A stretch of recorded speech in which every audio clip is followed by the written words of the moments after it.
Plus de 300 agriculteurs ont participé à Alizé, venus de Lyon, du Loiret ou de l'Aube. 4 fermes ont ouvert leurs portes.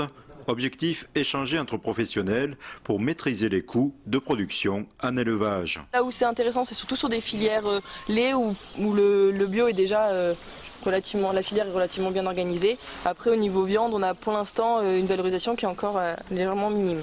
J'envisage d'avoir un projet en bâtiment, de passer de l'air paillé en logette. Ça donne des idées pour faire des constructions, pas faire de bêtises. Faire en sorte que les éleveurs puissent s'en sortir mieux et avoir une meilleure rentabilité sur leur production aussi bien viande que lait. On est obligé, de toute façon on n'a plus le choix, hein. Les marges étant très très basses, on est bien obligé de faire des économies et se rassembler de toute façon c'est toujours bon. Quand j'ai pas de vache, je suis pas à l'aise avec moi.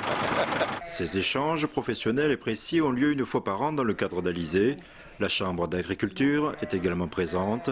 Cerise Contou est chargée de mission énergie.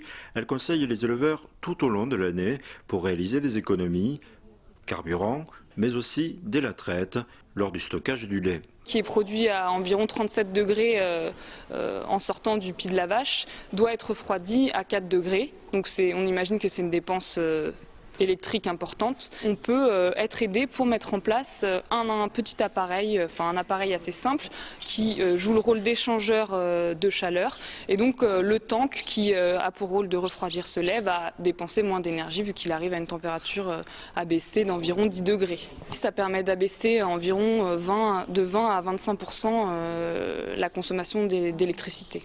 Cet éleveur souhaite investir dans un robot de traite qui lui permettra de libérer du temps.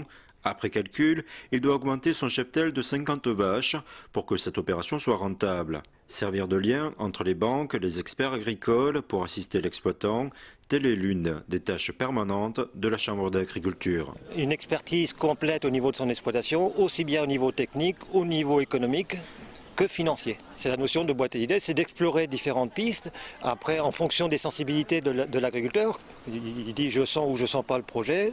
C'est lui qui fait le choix. Mais on est dans une démarche de prospection. Chaque semaine, 5 à 6 dossiers d'accompagnement sont suivis par la Chambre d'agriculture.